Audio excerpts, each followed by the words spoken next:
sports fans, ASMR Sports back in your business. So today we're doing a little bit of a throwback here in relation to a project that I recently did a video about, wrapping a series of boxes from a vending case of 1991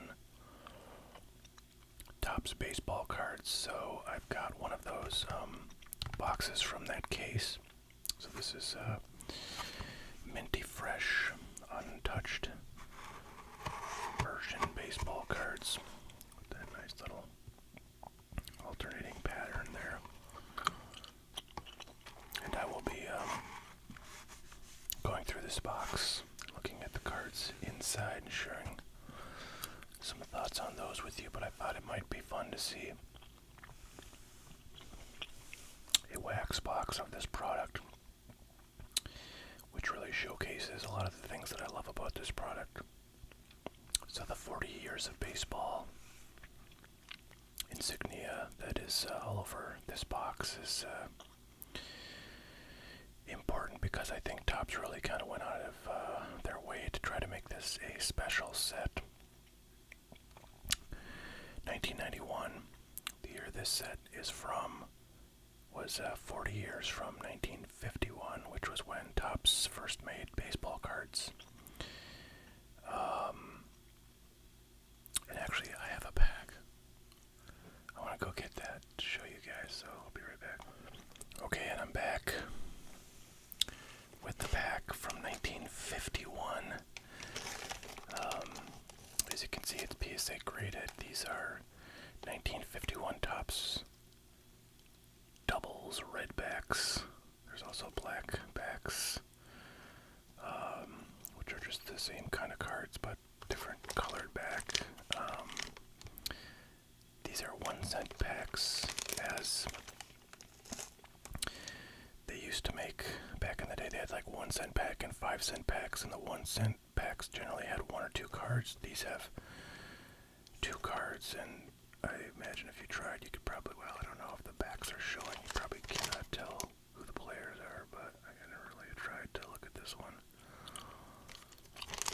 But that's the trouble with the 1 cent packs, is often they have 1 card in them, and it's like you can see, you know, if you know what you're doing, you can see who it is, so it's not much of a mystery, but it's still a cool piece of collectible. And those 1 cent packs are generally like vastly cheaper than the 5 cent packs for that reason. But anyways, this is a fun little piece of Topps baseball card history, and you can get these packs for pretty cheap. I bet this pack actually sells for less than what I bought it for. I really can't remember how much I paid for this when I bought it, probably a couple 3 years ago. But I think you can get these for like $400, $500 maybe at the most. So, you know, considering it's older than a 52 Topps pack, it's kind of amazing that can happen. A 52 Topps pack will run you $150,000 for a single pack. But that was 40 years before 1991 when this set came out, and in order to commemorate, you know, the 40th year anniversary of their baseball cards, Topps put this nice 40th anniversary logo on their cards this year in 1991, and they always have a sweepstakes. So that's not terribly new, but the prizes this year were a bit different. Complete vintage sets, 1952 to 1990. Usually it's like a trip to the All-Star game or something like that, is what their sweepstakes is for. But in this case, it was complete sets from their, you know, history, and obviously that 52 complete set would have a mantle card in it and a maze card, which are very valuable.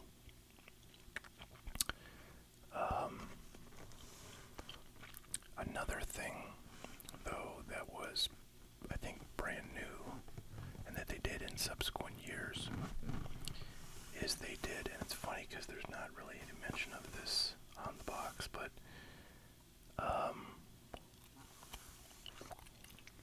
I guess, okay, it does mention it in sort of a silly way, but, so that's the anniversary sweepstakes I was talking about, but at the top here it says instant win, vintage Topps cards,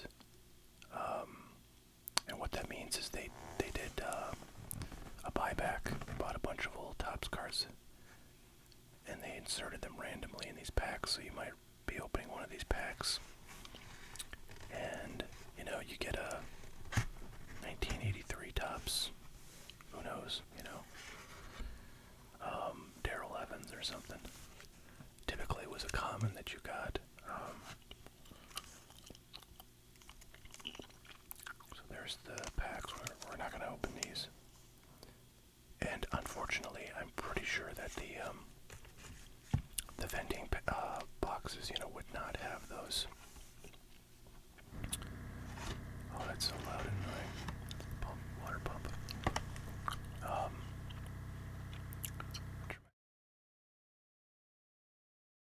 Okay, we're back. Yeah, so we're not going to see those buy box, but I've opened a fair amount of 1991 Topps, and I can tell you that it's really tough to get a buyback that's worth anything, but it's pretty cool to kind of see them anyways. So, here we go. Here we go.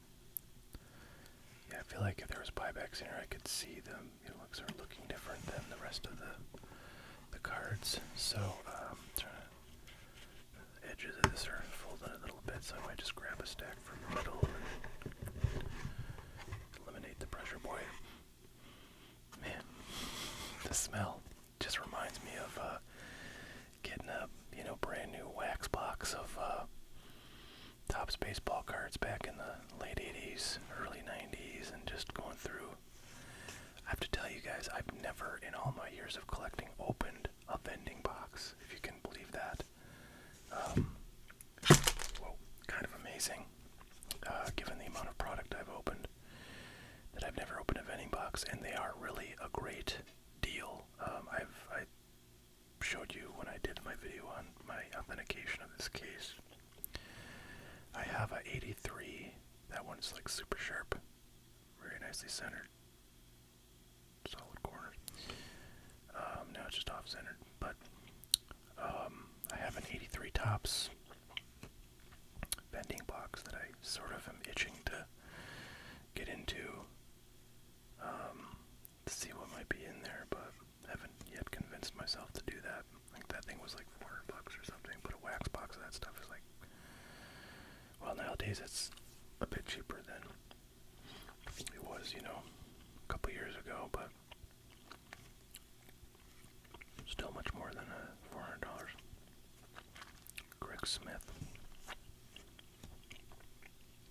So, the final thing I'll say is, other than those, you know, sweepstakes and random and buyback card giveaways, the thing that really makes this set special is that there are a handful of cards in here that have really cool, like, photographs that were, you know, very unusual for Topps to put into a set that is their flagship set. Usually they have pretty mundane photos like this thing, or this thing. But, you know, 1991 was also the year they started doing Stadium Club, which definitely, you know, it had a lot of boring photos, but, you know, did have some really cool ones in the early sets, and these days, like, every photo, on a, you know, current year Topps Stadium Club card is like, you know, super flashy and has a wow factor to it. So, I like to think this set, now here's an interesting one, it's got some, like, kind of, I don't know, it looked like almost got, like, cut or something. Yeah, it is actually like a cut on the back there, so that one probably got caught up in a machine at a factory or something. Chris Quinn, Hubie Brooks.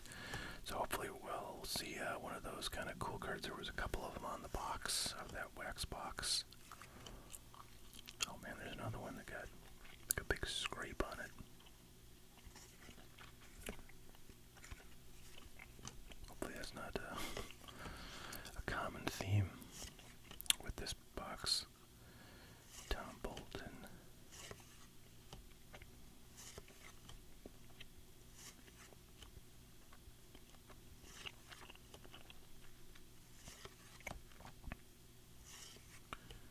Carney Lansford. I'm trying to think. I may not have seen like every card in this set. I mean, I never put together sets. And I have opened a good bit of this, but maybe not enough to see every card. There's 700. Alright, there's our first Hall of Famer, Barry Larkin, the All-Star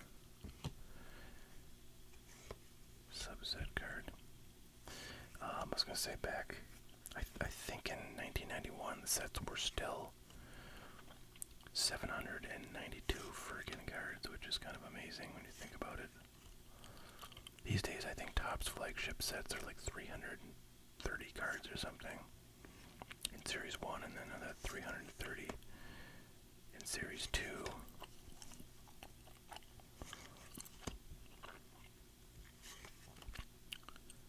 Andres Colors, that's kind of a cool photo.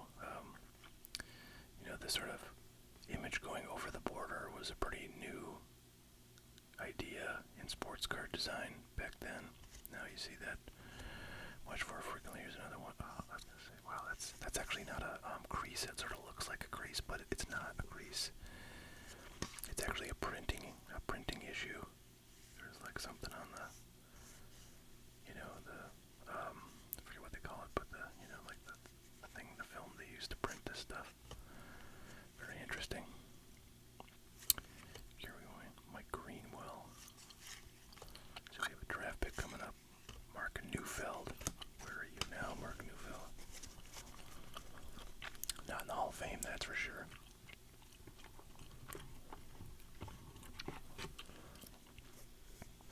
These things are just ultra crispy, man.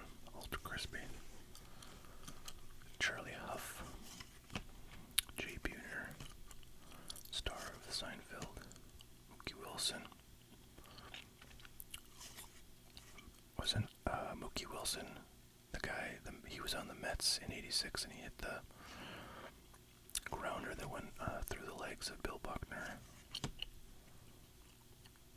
Mike Marshall, Bert Bly Levin.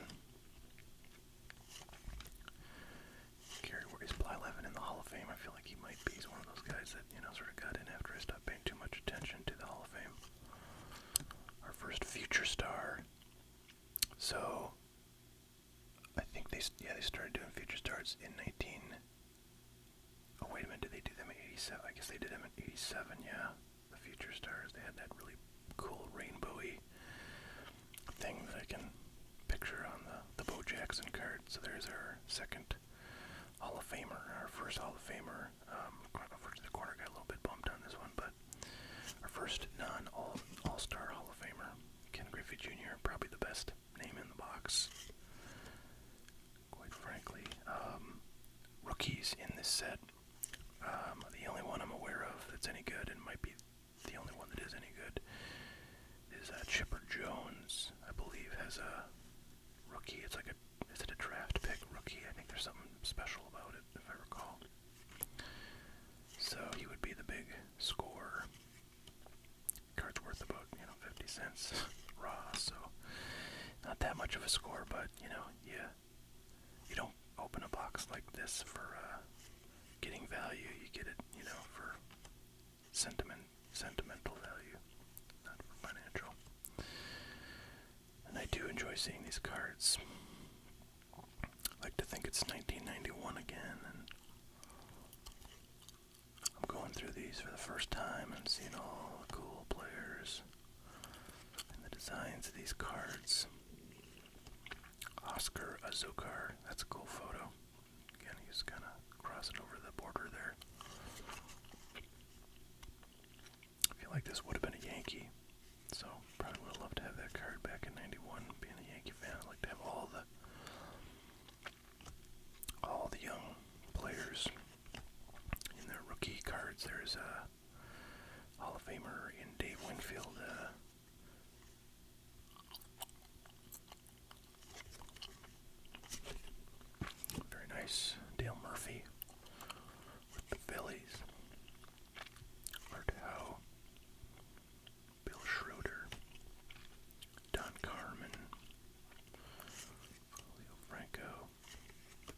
I'm seeing some corners that kind of have some dings, and that happens because these are in a box that doesn't really protect the card all that much, other than it being in close proximity to other cards and being stacked like that. But corners can definitely be casualties in something like this. There's Hall of Famer Randy Johnson, so we're slowly kind of pulling all of the Hall of Famers. I'd love to see a Donnie Baseball come flying out of here. Tim Teufel, former Minnesota Twin. Jack Daughtry, Alejandro Pena, first checklist. John Franco, John Cerruti, Roger Craig, looking very noble right there. Glenn Wilson, second checklist. Tim Burtzis, Mike Stanton also would be a Yankee in the future after this. Dave LaPointe, Rene Gonzalez, Kevin Epier. This is the first All-Star Rookie Cup card that we've seen. I don't know if there are any good names with the All-Star Rookie Cup. I think these would be their rookies, although he was like a draft pick, a high draft pick, that I think had a card maybe in, let's see, he was drafted in 87, so maybe he had a draft pick card in like 80. Did they do draft picks in 89? I think they did.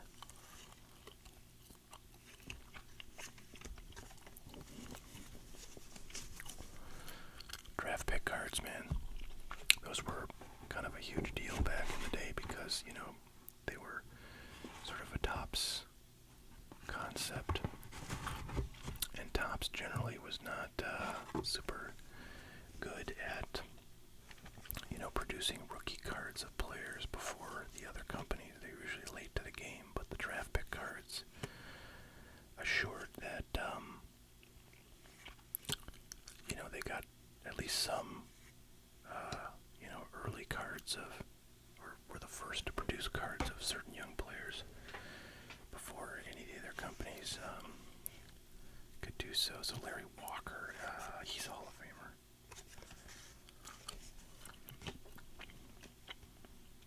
Craig Lefferts. I guess Larry Walker might be the best. I'm trying to think. I bet I think Frank Thomas would be. No, would he be in this? I think he would be in this set. He had a draft pick card. Of course, it's famous in 1990 Topps. That was the one that has the, the sort of printing error version of it that's very highly valued and sought after. Ozzie Canseco, everybody thought maybe I should pick up a bunch of Ozzie Canseco cards because he looks exactly like his brother, and his brother was amazing back then, but I think, I'm not sure he actually played in 91. This might have been all the action that he saw, this like 19 at-bats, but yeah, he didn't really do much. Scott Bankhead.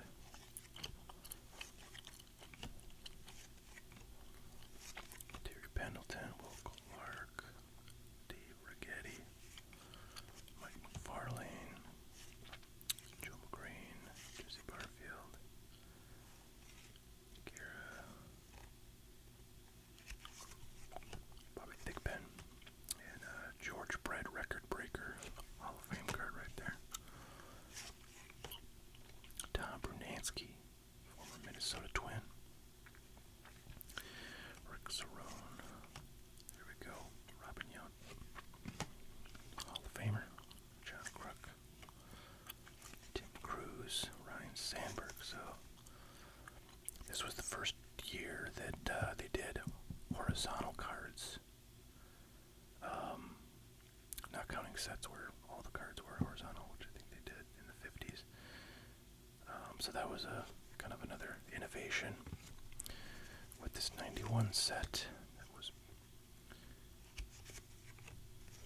very new at the time. And of course, like, good percentage of each set is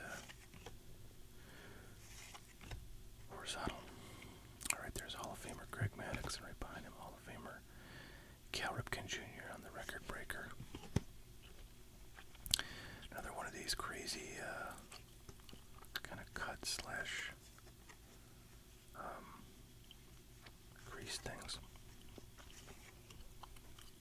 Julio Franco, Sosha. There's another All-Star Rookie Cup. Hal Morris was a good name back then. He had actually a pretty solid career. Alright, there's another future star, Jose Offerman. He was a pretty hot prospect back in the day. Would have liked to have had that card. Back in 1991. Tewksbury, Gerald Clark, and another rookie, Jeff Houston.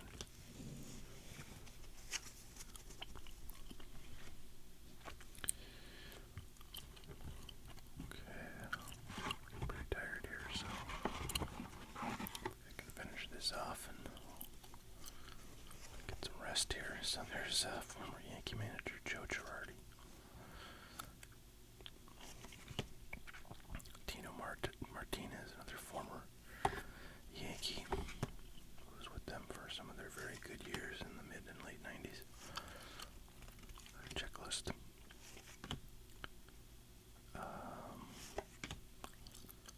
Kirk Gibson.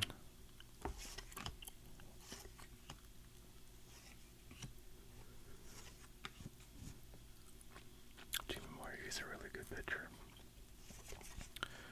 For a good number of years. I'm not sure he hit his stride yet. Yeah, no, he's like 34 and 49, 4.51 career ERA at this point, but he got better. Another one of these crazy kind of sliced up cards. Luckily that has not happened to any of the good cards yet. So that's good. I imagine they just had a sheet of those cards and they all got that whatever happened there. There's Al Leiter, former Yankee, current Yankee broadcaster. Actually, I'm not sure if he's doing games this year, but he has in the last several years been a regular color commentator for the Yankees. And I think his son just got signed by the Yankees as a relief pitcher, got traded to the Yankees as a relief pitcher. I think Al Leiter Jr. is his son, and Jack Leiter is maybe his nephew or something. But Al Leiter has a brother named Mark Leiter, and he was also a player who kind of had a cup of coffee up in the bigs. But there's an Al Leiter error card where he's actually got the picture of Mark Leiter on the card, and they corrected that. So there's there's sort of a lot of both of them out there, so not terribly valuable, but kind of a fun little error. If you're one of those brothers, Ken Herbeck, Tracy Jones. Well, I was out playing some tennis earlier today. I've been doing kind of just a little bit for the last couple days. After my lower back failed me, or perhaps I failed it. John Smoltz, Hall of Famer. So that's been good. I gotta tell you, I went I think it was 3 weeks without playing tennis while I was trying to just really rest my back, stretched out and stuff. And yeah, boy, that's depressing. Yeah, the exercise makes a lot of difference, I think, in your mental health. And when you suddenly can't do it. Alright, this is our first, believe it or not, draft pick card. Dan Wilson, I think, was, had a semi-decent major league career, but funny, it's got the Easton metal bat there from his college days. That look, I feel like that might be Arizona State. Should say on here. Barrington High School, American. Oh wow, he was at the University of Minnesota. I had no idea. So that would have been a bit before my time there, but I did go to the U of M, so that's pretty cool. U of M has basically the same colors as Arizona State. Dave Henderson.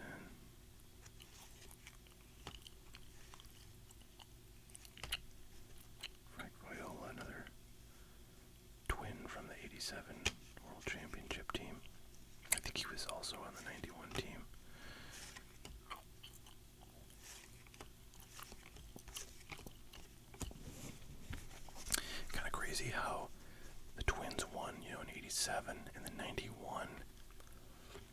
Started to think, holy smokes, maybe these guys are here to stay, but boy, they haven't even sniffed the World Series since that time, and they just seem to like go out pretty early each year. I think last year they did pretty decent, but yeah, I never really felt like they were, they've had some really hot starts or really hot portions of different seasons, but never really feel like they're a serious threat to go deep into the playoffs. But I don't know if the Yankees are ever around. I definitely am rooting for them. I think last year was kind of their best chance. Can't remember exactly where they ended, but I know they made it to like one of the series and like a divisional series or maybe whatever series happens before that, like the short ones. I just remember people really, waiting with bated breath for those games here in North Dakota, which is Twins country. Well, there you have it, folks. The best card in the box. Best case scenario would get a couple of those, but I don't think we've got any doubles of the cards that I've pulled out here, the Hall of Famers, so that suggests that collation was relatively, solid. This is off center, so it's nothing I would ever grade, but a cool card. Nonetheless, Hall of Fame rookie card right there. And there's a Hall of Famer. Tim Costo, draft pick. Grace fan favorite for the Cubs. I think Mark Grace was a lifer for the Cubs, was he not? Never played for another team. Maybe I'm wrong. No, I think he did play for another team. All-Star Ryan Sandberg. Hall of Famer. Greg Colburn, future star. Case Candale. Royce Smith. Alvaro Espinoza. And there is Barry Larkin base card. That's second Barry Larkin we've got. We got the All-Star. That was the first Hall of Famer that we pulled out of the box here. Now we got quite a collection going. And we've got the two best cards out of the box. No, it's not Ronnie Walden, but another cool looking horizontal. It's a Hall of Famer. That's actually really nicely centered. Corners look pretty solid. Theoretically could be a grade worthy candidate. I don't know, the corner on this one looks like not so perfect on the back there. On that right side. I don't know, I'd say it would be pretty risky to try and grade anything from this era because, PSA is very tough on cards of this era. Almost certainly give you a PSA when you thought for certain that you had a PSA 10. Actually, you know what? It's funny, I said I'd never opened a vending box, but I just remembered one time I bought a vending box from a local card shop here. It was I think I'm actually going to save the rest of these for maybe later, because I think that's roughly half the box. I'll do a couple more here as I tell you a story, but I bought a box of 81 Don Russ vending. That was the first year of Don Russ. And, those boxes didn't come sealed or anything, right? So, and I didn't buy it sealed, so I was like buying this box, sort of assuming it's possibly been looked through. It was pretty cheap. It was probably like $5 or something, $10. So I bought this box, and I said, let me just look through this thing, see what we got here. And sure enough, it had plenty of good cards in it, so I don't think it was searched through.